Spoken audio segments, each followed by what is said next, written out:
ಶಮಂತ ಗೋಪಾಖ್ಯಾನ ಇವತ್ತು ಭಾದ್ರಪದ ಶುಕ್ಲದ ಚೌತಿ ದಿನ ಗಣಪತಿ ಹುರುಮೆಗೆ ನೀವು ಪಾತ್ರರಾಗಬೇಕು ಅಂತಂದ್ರೆ ಶಮಂತ ಗೋಪಾಖ್ಯಾನವನ್ನ ಈ ಕಥೆಯನ್ನ ನೀವು ಕೇಳಬೇಕಾಗುತ್ತೆ. ಇದರಿಂದ ನಿಮಗೆ ಗಣಪತಿಯ ಎಲ್ಲ ಆಶೀರ್ವಾದ ಪ್ರಾಪ್ತಿಯಾಗಿ ಸಾಧ್ಯ ಆಗ್ತದೆ. ಏನಿದು ಶಮಂತ ಗೋಪಾಖ್ಯಾನ ಅಂತಂದ್ರೆ ಚಂದ್ರ ಗಣಪತಿಯನ್ನು ನೋಡಿ ನಕ್ಬಿಡ್ತಾನೆ. ನಮ್ಮ ಗಣಪತಿ ಗೊತ್ತಲ್ಲ, ಅವನ ಸಿಕ್ಕಾಪಟ್ಟೆ ಚೌತಿ ದಿನ ಅವ್ರಿಗೆ ಕಡುಬು ಕೊಟ್ಟಿರ್ತಾರೆ, ಹೂರ್ಣ ಕೊಟ್ಟಿರ್ತಾರೆ, ಮೊದಲ ಕೊಟ್ಟಿರ್ತಾರೆ, ಎಲ್ಲ ತಿಂದು ಹೆವಿಯಾಗಿ ಇಲ್ಲಿ ಪಾಪ ಸಣ್ಣ ಪ್ರಾಣಿ ಅದ್ರ ಮೇಲೆ ಕುತ್ಕೊಂಡು ಹೋಗ್ತಾ ಇರ್ಬೇಕಾದ್ರೆ ಬ್ಯಾಲೆನ್ಸ್ ತಪ್ಪಿ ಇಂಬ್ಯಾಲೆನ್ಸ್ ಆಗಿ ಬಿಟ್ಬಿಡ್ತಾನೆ. ಅದನ್ನು ನೋಡಿ ಚಂದ್ರ ನಗ್ತಾನೆ. ಅವಾಗ ಈ ಗಣಪತಿ ಸಿಟ್ಟು ಬರ್ತದೆ, ನೀನು ನನ್ನನ್ನು ನೋಡಿ ನಕ್ಕಿಯಲ್ಲ, ಯಾರಾದರೂ ನಿನ್ನನ್ನು ನೋಡಿದ್ರೆ ಅವರು ಅಪವಾದ ಗುರಿಯಾಗಲಿ ಅಂತ ಹೇಳಿ ಒಂದು ಶಾಪವನ್ನು ಗಣಪತಿ ಕೊಟ್ಬಿಡ್ತಾನೆ. ಸೊ ಈ ಶಾಪದಿಂದ ಪರಿಹಾರ ಆಗಬೇಕು ಅಂತಂದ್ರೆ ಏನ್ ಮಾಡಬೇಕು ಅಂತಂದ್ರೆ ಶಮಂತ ಗೋಪಾಖ್ಯಾನ ಕೇಳಬೇಕು. ಶಮಂತ ಗೋಪಾಖ್ಯಾನ ಸ್ಕಂದ ಪುರಾಣದಲ್ಲಿ ಬರ್ತದೆ. ಒಂದು ಬಾರಿ ಶ್ರೀಕೃಷ್ಣ ಪರಮಾತ್ಮ ಕೂಡ ಹೀಗೆ ಹೋಗ್ತಾ ಇರ್ಬೇಕಂದ್ರೆ ಭಾದ್ರಪದ ಶುಕ್ಲದ ಚೌತಿ ದಿವಸ ಚಂದ್ರನ ದರ್ಶನ ಮಾಡ್ಬಿಡ್ತಾರೆ. ಕೃಷ್ಣನಿಗೆ ಹೆದರಿಕೆ ಆಗುತ್ತೆ. ಅರೆ ಇವತ್ತು ಭಾದ್ರಪದ ಶುಕ್ಲ ಪಕ್ಷದ ಚೌತಿ, ನಾನು ಇವತ್ತು ಚಂದ್ರನ ನೋಡ್ಬಿಟ್ಟೆ, ಏನೋ ಕಾದಿದೆ ನನಗೂ ಅಂದ್ಕೊಂಡು ಕೃಷ್ಣ ಪರಮಾತ್ಮ ಕೂಡ ಗಾಬರಿ ಆಗ್ತಾರೆ ಒಂದು ನಿಮಿಷ. ಅದು ಆಮೇಲೆ ಏನಾಗುತ್ತೆ ಅಂತಂದ್ರೆ ಕೃಷ್ಣ ಪರಮಾತ್ಮ ಆವಾಗ ಮಥುರಾದಲ್ಲಿ ಇರ್ತಾನೆ.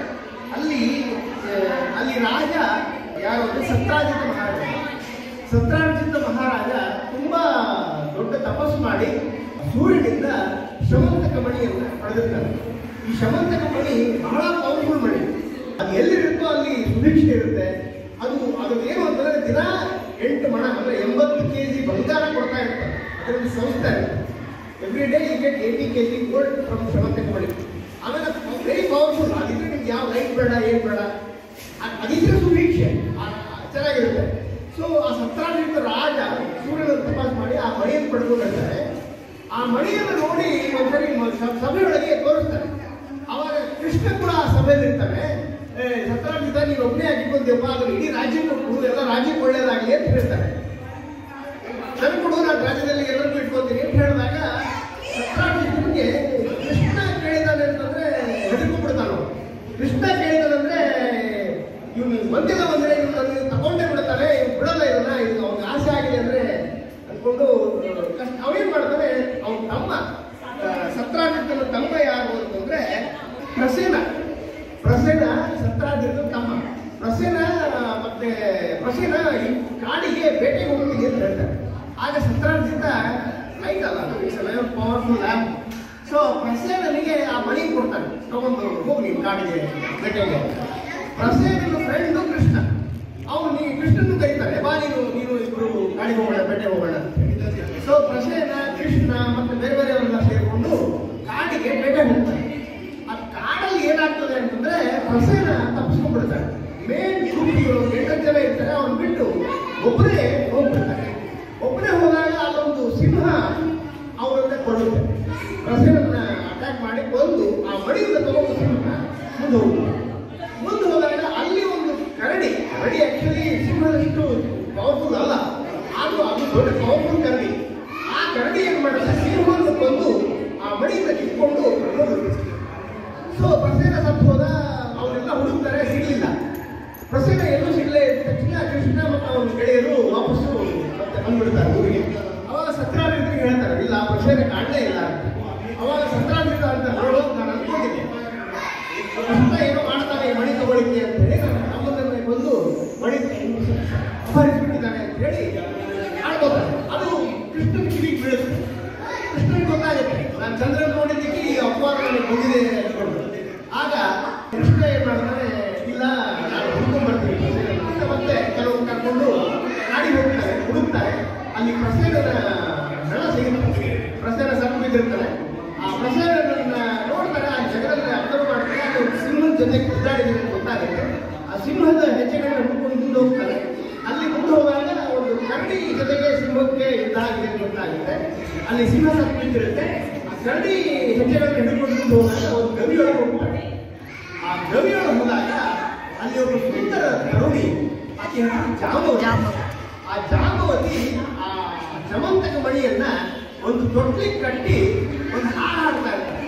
ಏನು ಹಾಡು ಹಾಡ್ತಿರ್ತಾಳೆ ಅಂದ್ರೆ ಸಿಂಹ ಪ್ರಸೇನ ಮವದಿ ಸಿಂಹೋ ಜಾಂಬವತ ಅಂತಾರ ಸುಕುಮಾರಕ ಮಾರೋಡಿ ನವಹೇಶ ಸಮಂತಕ.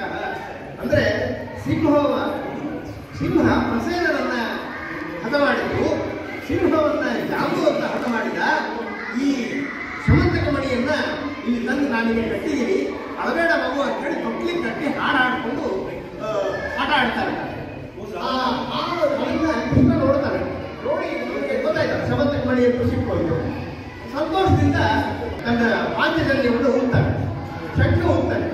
ಶಂಖ ಹೋಗ್ಲಿಕ್ಕೆ ಎರಡು ರೀತಿ, ಒಂದು ಯುದ್ಧಕ್ಕೆ ಬಾ ಉದ್ದೇಶದಂತ ಒಂದು, ಅಥವಾ ನನಗೆ ಏನಾದ್ರು ಕೊಡು ಶಿಕ್ಷೆ, ಎರಡು ರೀತಿಯಲ್ಲಿ ಪಾಂಚಜನ್ಯ ಹೋಗಿ ಶಂಖ ಹೋಗಿ.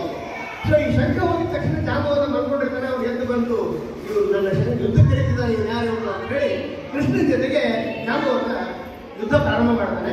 ಜಾಂಬವಂತನಿಗೆ ಕೃಷ್ಣನಿಗೆ 18 ದಿನಗಳ ಕಾಲ ಯುದ್ಧ ಆಗ್ತದೆ. ಹೊರಗಡೆ ಜನ ಕಾಯ್ತಿದ್ರು, ಒಂದು ವಾರ ಕಾಯ್ತಾರೆ, ಬರಲಿಲ್ಲ ಕೃಷ್ಣ ಬರಲಿಲ್ಲ ಅಂತ ಕೃಷ್ಣಾರ್ಪಣ ಆದ ಅನ್ಕೊಂಡು ವಾಪಸ್ ಹೋಗ್ಬಿಡ್ತಾರೆ. 18 ದಿನ ಆದ್ಮೇಲೆ ಜಾಂಬವಂತ ಕೇಳ್ತಾರೆ, ಅಯ್ಯ ನನ್ನ ಜೊತೆ ಯುದ್ಧ ಮಾಡ್ಲಿಕ್ಕೆ ಯಾರೂ ಸಾಧ್ಯ ಇಲ್ಲ, ನೀವು 18 ದಿವಸದಿಂದ ನನ್ನ ಜೊತೆ ಯುದ್ಧ ಮಾಡ್ತಿದ್ರೆ ನೀನು ಯಾರು ಅಂತ ಹೇಳಿದಾಗ ಕೃಷ್ಣ ತನ್ನ ರಾಮಾವತಾರವನ್ನು ತೋರಿಸ್ತಾನೆ, ರಾಮಾವತಾರ ರೂಪ ತೋರಿಸ್ತಾನೆ. ಜಾಂಬವಂತ ಯಾರು ಅಂತಂದ್ರೆ ರಾಮಾಯಣ ಕಾಲದಲ್ಲಿ ಹನುಮಂತ ಮತ್ತು ಅವೆಲ್ಲ ಇದ್ರಲ್ಲ ಕಿಷ್ಕಿಂಧದೊಳಗೆ, ಅದರೊಳಗೆ ಜಾಂಬವಂತನೂ ಇದ್ದ. ಜಾಂಬವಂತನು ರಾಮನ ಜೊತೆ ಹೋಗಿ ಲಂಕೆಯಲ್ಲಿ ಯುದ್ಧ ಮಾಡಿ ಆಮೇಲೆ ಸೀತೆ ತಪ್ಪಿಸ್ಕೊಂಡು ಇವರೆಲ್ಲ ಅಯೋಧ್ಯೆ ಹೋಗ್ತಾರೆ.